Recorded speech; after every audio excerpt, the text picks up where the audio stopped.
ఓం నమ శివాయ పరబ్రహ్మ పరమాత్మ నమ జగత్తి సతే బలయ బ్రహ్మ హరిహరాయ శ్రీ గుణాత్మ సర్వకవతిగామి దర్శ దర్శ దత్తాత్రేయ నమసంతిని సిద్ధి కురు కురు కురు కురు స్వహ. ప్రజలందరికీ నమస్కారము. శ్రీ క్రోధినామ సంవత్సరం 2024 నవంబర్ మాసం ధనుసు రాశి ఫలితాలు. ఈ ధనుసు రాశి వాళ్ళకి అదృష్టము, జీవితము, లలాటకము, యోగము, స్థానము, ప్రభ, నక్షత్రము. ఈ రాశి వాళ్ళకి అదృష్టములో, యోగములో చూసుకుంటే అదృష్టములో దురదృష్టం ఉన్నట్టుగా వీళ్ళకి అన్ని విధానాలుగా చాలా బాగుంటారు. కానీ లేనిపోయిన విషయాలలో టక్కన ఎరక్కపోతుంటారు. చేస్తూనే పని వాళ్ళకి నోటు దోల అంటారు. నోటు దోల అంటే వాడేం చేశాడు, వాడేం చేస్తాడు, వీడేం చేస్తాడు అన్నట్టుగా మనం కూడా కొన్ని చూస్తుంటాం, కొన్ని న్యూస్లు చూస్తుంటాం. కొన్ని పెద్ద పెద్ద వాళ్ళ మినిస్టర్లు కూడా కొన్ని నోటు దోల వల్ల లేనిపోయిన శకాకుల్లో కోర్టు దాకా పోయారు. అది మీకు తెలుసు. కాబట్టి మినిస్టర్లు కానీ మినిస్టరాలు కానీ చాలామంది కొంతమంది కొన్ని నోటు దూరలు ఉంటాయి. కాబట్టి అవి మన జాగ్రత్త. మనం ఏ మాట మాట్లాడుతున్నాము, మన సబ్జెక్ట్ ఏమిటి, మన ప్రజలకు ఏమి సేవ చేయాలి అనేది మనం కొంచెం జాగ్రత్త తీసుకోవాలి. కాబట్టి మనకు అధికారం ఉన్నది అని మనం ఏ మాట అంటే ఆ మాట మనం వాడేసామనుకోండి, దానివల్ల చాలా చికాకులు పడే మార్గాలు కొన్ని ఉంటాయి. కాబట్టి అవి కొన్ని విధానాలలో వాడాలి. కొన్ని విధానాలలో వాడారనుకోండి, లేనిపోయిన చికాకులు కొన్ని ఎదురొచ్చే యోగము ఈ జాతకంలో ఈ రాశి వాళ్ళకి, ఈ ధనుస్సు రాశి వాళ్ళకి కనబడుతుంది. ఈ ధనుస్సు రాశి వాళ్ళు ఎలా ఉంటారంటే ఆలోచించి ఒకటే మాట ఆలోచిస్తారు. ఒక మాట మాట్లాడారు అనుకోండి, రాంబాణం మాదిరి తగులుతుంటుంది వాళ్ళకి. మనం వాళ్ళతో మాట్లాడాలి అనుకుంటూ మాట్లాడలేము. ఎందుకంటే మనం వాళ్ళతో మాట్లాడటానికి ఛాన్స్ ఇవ్వరు. ఎందుకంటే వాళ్ళ మాట స్పీడ్ ఎక్కువగా ఉంటుంది. అంత ఆలోచన అనేది టక మాట్లాడుతుంటారు. మన కంప్యూటర్ ఎలా ఉంటుందో టక అన్నట్టుగా అదే విధంగా వాళ్ళు మాట్లాడుతూనే ఉంటారు. కాబట్టి వీళ్ళకి మెయిన్గా ఈ రాశి వాళ్ళకి కొన్ని దోషాలు ఎదురవుతున్నాయి. ఈ నెలలో వీళ్ళు కొన్ని జాగ్రత్తలు పాటించాలి. కొన్ని జాగ్రత్తలు పాటించుకోకుండా కొంత అశ్రద్ధగా కొంచెం ఆలోచన చేస్తుంటారు. కాబట్టి వీళ్ళకి ఆరోగ్యపరంగా కొన్ని ప్రాబ్లాలు రాబోతున్నాయి. రెండోది, కొన్ని విదేశాల ప్రయాణాలలో కొన్ని చదువు పరంగా కొన్ని వెళ్ళాల్సిన యోగాలు కొన్ని కనబడుతున్నాయి. తర్వాత వీళ్ళకి స్త్రీ నుంచి మంచి అదృష్ట యోగం అనేది రాబోతుంది. స్త్రీ వల్ల వీళ్ళ జాతకమే మారిపోతుంది. ఆ యోగం అనేది అతి దగ్గరలో ఉంది. వీళ్ళు ఊహించని మలుపులు కూడా వీళ్ళకి రాబోతున్నాయి. తర్వాత వ్యవసాయం విశేషాల్లో చాలామంది చాలా విధానాలుగా కొన్ని పంటల విశేషాల్లో కొంతమంది నమ్ముకొని కొంత బ్యాంకులలో రుణాలు తీసుకొని చాలా వరకు అప్పు చేసి చాలా అప్పులు పాలైపోతుంటారు. కాబట్టి వీళ్ళకి ఎంత కష్టపడ్డా కూడా యథావిధిగా అలాగే ఉండిపోతుంటారు.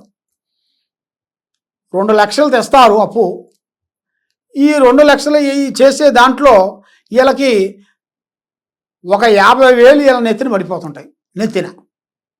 అంటే తెచ్చిన 2 లక్షలకి తెచ్చిన వడ్డీకి, ఆ వడ్డీ కట్టాలి కదా, మరి దీనికి ఈ మొత్తానికి చూసుకుంటే వీళ్ళకి దానిగా సరిపోతుంటుంది. మళ్ళీ ఏంట్రా అంటే ఒక 50,000, 60,000, ₹1,00,000 వీళ్ళ మీద నష్టం పడిపోతుంటుంది. దానివల్ల చాలామంది చాలా సతమతం అయిపోయి, ఎందుకు నాకు ఈ వ్యవసాయం కాకుండా నేను ఏదన్నా వ్యాపారం చేసుకుంటున్నానని చాలామంది చాలా బిజినెస్ పరంగా వచ్చేసారు. కాబట్టి అన్నం పెట్టే వ్యవసాయాన్ని వదులుకొని, ఎందుకంటే వాళ్ళ టయాలు బాగోక వాళ్ళకి మీద ఉండాల్సిన గ్రహ దోషాలు కొన్ని పట్టుకొని, వాళ్ళ మీద శని దోషాలు కూడా చాలా పట్టుకొని సతమతం అయిపోతుంటారు చాలామంది. అయిపోయిన తర్వాత ఇది నాకు చెట్టు కాదు అన్నట్టుగా వాళ్ళు అది వదిలిపెట్టేసి దానికి ఆ భూమిని దాని అధోగతి పాలు చేసి దానికి నష్టానికి నష్టం ప్రకారంగా కొంత నష్టం చేసుకొని అది మంచి రేటు ఉన్నా కూడా ఆ రేటు రాకుండా దాన్ని అమ్ముకొని సిటీకి వచ్చేస్తుంటారు చాలామంది. సిటీకి వచ్చి వ్యాపారం బిగినిచ్చేసి చేయాలని చాలామంది చేస్తుంటారు. కానీ దూరపు కొండలు నలుపు, అది దగ్గరికి వస్తేనే తెలిసిద్ది. ఇక్కడికి వచ్చిన తర్వాత ఆ కష్టం ఎలాగుంటుంది అనేది వాళ్ళకి తెలుసు. కాబట్టి ఇంత దూరం రాకముందు వాళ్ళు కొన్ని జాగ్రత్తలు తీసుకోవాలి. అక్కడ వ్యవసాయ విశేషాలలో కొన్ని జాగ్రత్తలు కొన్ని తీసుకునేట్టుగా అయితే వాళ్ళకి మంచిగా ఇంత దూరం రావాల్సిన పని లేదు. వాళ్ళ కష్టమే వాళ్ళని అభివృద్ధి చేస్తుంది. వాళ్ళు పడాల్సిన కష్టాన్ని బట్టి ప్రతిఫలం ఉంటుంది. కష్టం లేని ఏది కాదు. కాబట్టి కష్టే ఫలి అన్నాడు. కాబట్టి దాని ఆ కష్టం ప్రకారంగా వాళ్ళు ఎంత కష్టపడుతున్నారో అది వాళ్ళకు తెలుసు, ఆ భగవంతుడికి తెలుసు. మనం ఏంట్రా అంటే మనం ఏం చేస్తామంటే బియ్యం కొనుక్కుంటాము, తింటాం. అది మనకు తెలియదు ఆ కష్టం అనేది. కాబట్టి అక్కడ కష్టపడేవాడికే తెలిసిద్ది ఆ బాధ. ఆ విధంగా కొన్ని ఉంటాయి, కొన్ని జాగ్రత్తలు కొన్ని తీసుకోవాలి. ఆ విధంగా మీరు చేసినట్టుగైతే మీకు ఒక మంచి లైఫ్, మంచి కార్యక్రమాలు, మంచి మంచి పనులు, అభివృద్ధి వచ్చే మార్గాలు కొన్ని కనబడుతున్నాయి. కాబట్టి కొంతమంది కొన్ని పెట్టుబడి షేర్ మార్కెట్లు, తర్వాత ఈ నెలలో కొంత బంగారం కానీ, పెద్ద పెద్ద ఇళ్ళు కానీ, పెద్ద పెద్ద వస్తువులు కానీ, పెద్ద పెద్ద వాహనములు అంటే 4 చక్రాలు వాహనములు కానీ, పెద్ద పెద్ద ట్రాక్టర్లు కానీ, మన పెద్ద మనకి చేసే పనులు చేసే ఉంటాయి కదా, అలాంటి కొన్ని కొంటుంటారు కొంతమంది. వాళ్ళు కొంతమందికి ఇస్తుంటారు. ఈ మాదిరి మీరు చేసుకోండి అని కొంతమందికి ఇస్తుంటారు అన్నమాట. మరి ఈ నెలలో ఆ విధంగా మీరు చేసినట్టుగైతే కొన్ని జేపీలు ఉంటాయి కదా, జెసిపిలు అంటారు కదా, ఆ జేసీపీలు లాంటి పెద్దవి అవి మీరు ఏరే వాళ్ళకి ఇచ్చినా, మీరు నడిపించినా మీకు మంచి శుభ ఫలితాలు రాబోతున్నాయి. దాని వలన మీకు మంచి మంచి యోగాలు అనేది అభివృద్ధి వచ్చే మార్గాలు కొన్ని కనబడుతున్నాయి. కాబట్టి ఈ రియల్ ఎస్టేట్ వాళ్ళకి పెద్ద స్థాయిగా, పెద్ద విధానాలుగా, పెద్ద స్థాయికి ఎదిగే యోగాలు కూడా ఈ రియల్ ఎస్టేట్ వాళ్ళకి రాబోతుంది. కానీ కొన్ని జాగ్రత్తలు కొన్ని పాటించాల్సి వస్తుంది. ఆ జాగ్రత్తలు పాటించుకోకుండా కొంత అశ్రద్ధగా పోయినట్టుగా అయితే ఇలా జీవితంలో చాలా వరకు కొన్ని అధోగతి పాలయ్యే మార్గాలు కొన్ని కనబడుతున్నాయి. కాబట్టి మనకి ఎంత తెలిసినా, ఎంత తెలియకోకుండా ఉన్నా ఎదుటి వారి డైరెక్షన్ మనం తీసుకోవాలి. పెద్దవాళ్ళని గౌరవించాలి, వృద్ధుల్ని ప్రేమించాలి, వృద్ధులకి సేవ చేయాలి, వృద్ధులకి మీరు హెల్పింగ్ చేయాలి. కాబట్టి మీరు ఎన్నో రోజుల నుంచి పడే బాధ, కష్టము ఇప్పుడు మీకు రాంబాణం మాదిరిగా మీకు రాబోతుంది.